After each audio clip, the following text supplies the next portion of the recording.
Need pildid, mida te praegu oma ekraanil näete, näitavad, kui suur löök tabas Kiievit öösel. Tuli, suits, sireenid, hädaabimeeskonnad ajaga võidu jooksmas ja Ukraina pealinn taas Venemaa tugeva pealetungi keskmes. Esmaspäeval, 15. juunil 2026 vallandas Moskva Ukraina vastu ühe viimase aja suurima raketi- ja droonilaine, mille peamiseks sihtmärgiks oli pealinn. Tulemuseks oli linnakaos, elektrikatkestus, surmad, vigastatud ja tohutu sümboolne kahju.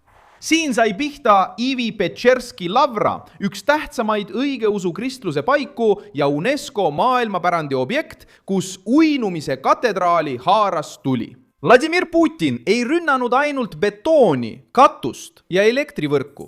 Ta püüdis saata hirmusõnumi. Pärast seda, kui Ukraina oli korraldanud rünnakuid sügavale Venemaa territooriumile, pärast seda, kui Vene narratiiv oli kaotamas jõudu, ja pärast seda, kui Ühendkuningriik konfiskeeris La Manche'i väinas Moskva varilaevastikuga seotud laeva.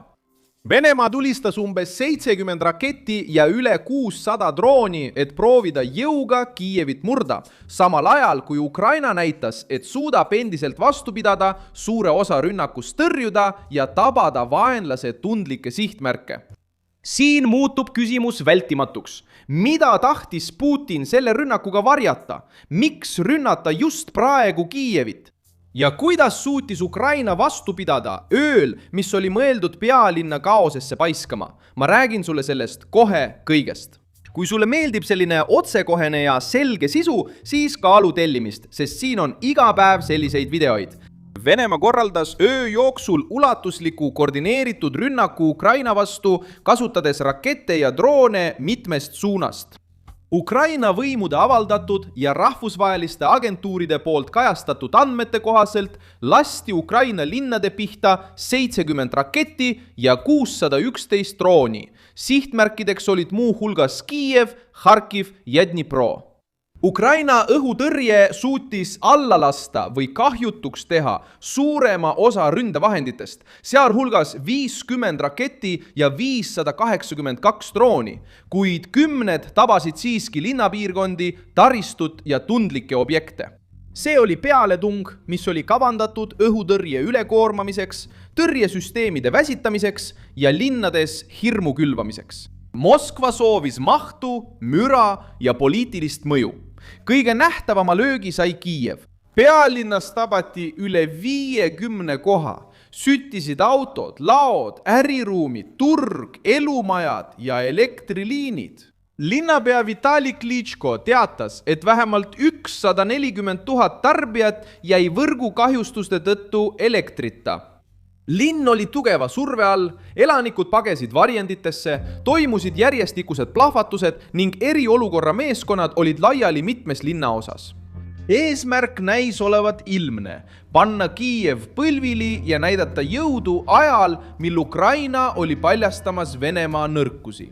Kõige sümboolsem löök tabas Kiievi Petšerski-Lavrat. Uinumise katedraali, mis asub ajaloolises kompleksis, süüdati katus. See ei ole tavaline hoone, see on peaaegu 1000-aastane kultuurimälestis, mis on seotud ajaloo ja kultuuriga. Peaaegu 1000-aastane, seotud Ukraina vaimse ajalooga ja tunnustatud UNESCO poolt.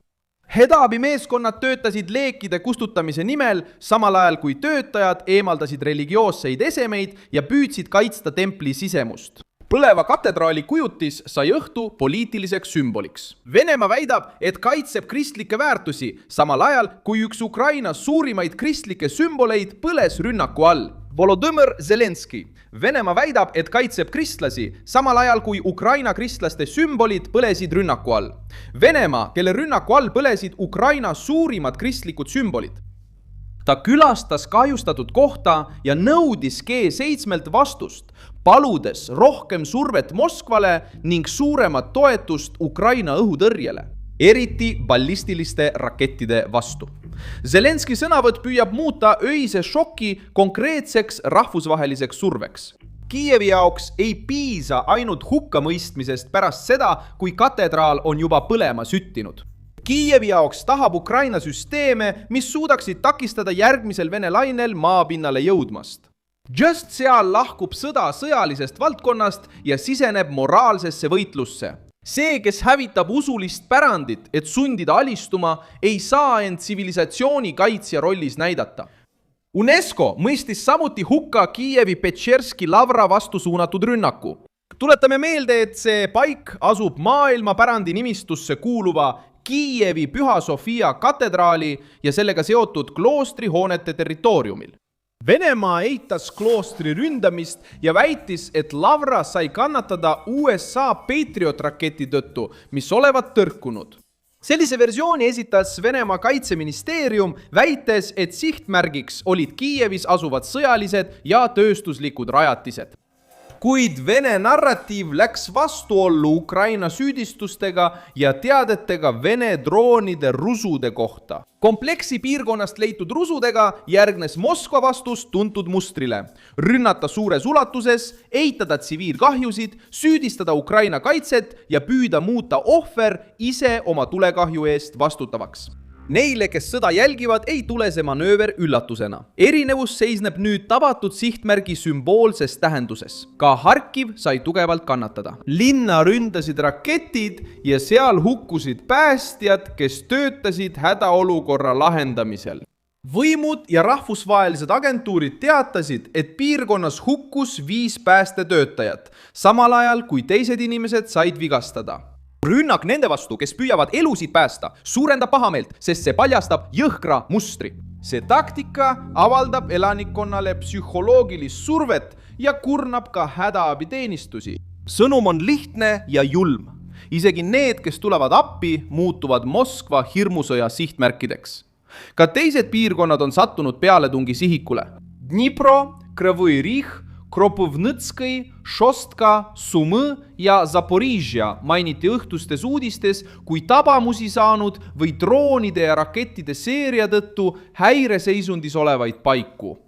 Venemaa ei keskendanud survet ainult Kiievi linnaosale. Ta hajutas rünnakud, et tekitada tunde, nagu poleks ükski piirkond turvaline. See on küllastuse loogika. Palju droone, palju rakette, mitu suunda, mitu linna, et sundida Ukraina kaitset otsustama, kuhu kulutada tõrjeraketid ja kus riskiga leppida. Isegi kõrge tõrjemääraga on läbipääsenud ründevahendite tekitatud häving juba piisav, et halvata tänavaid, kahjustada elektrivarustust ja külvata paanikat. Poliitiline seos Ukraina rünnakutega Venemaa sees aitab mõista praegust olukorda. Ukraina oli laiendanud kaugmaa tegevusi Venemaa taristu vastu, sealhulgas rünnakuid ladudele, energiaseadmetele, logistikasõlmedele ja sõjaponnistusega seotud rajatistele.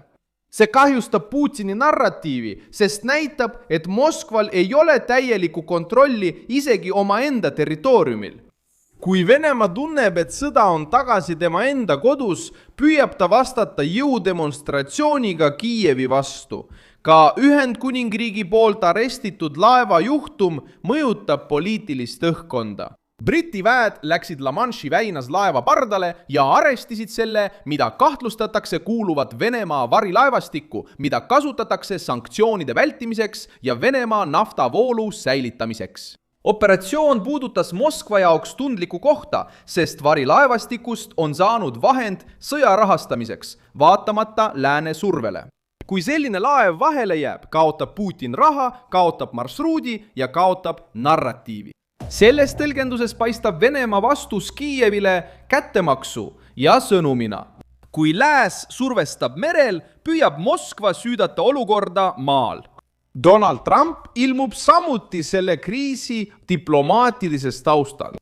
Enne uut pealetungi rääkisid Zelenski ja Putin eraldi Ameerika Ühendriikide presidendiga, püüdes leida võimalusi sõjast väljapääsuks.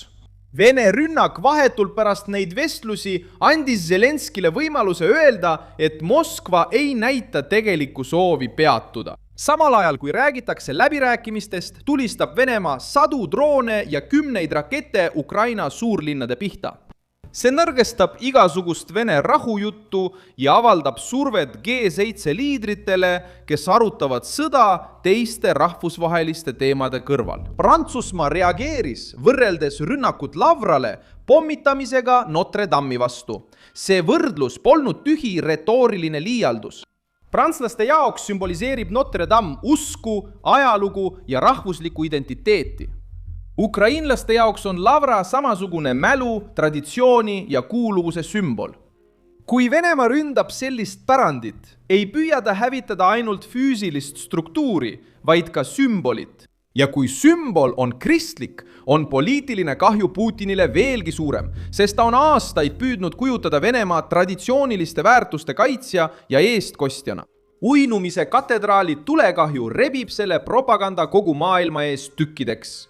Ukraina kaitsevägi suutis ära hoida veelgi suurema tragöödia, kuid öö hind oli kõrge.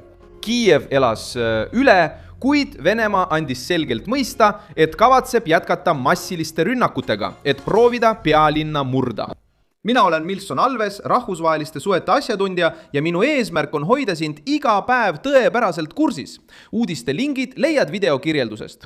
Pane sellele videole like, telli kanal ja vaata lõpus kommentaare, et olla veelgi paremini seotud Milson Alvese kogukonnaga.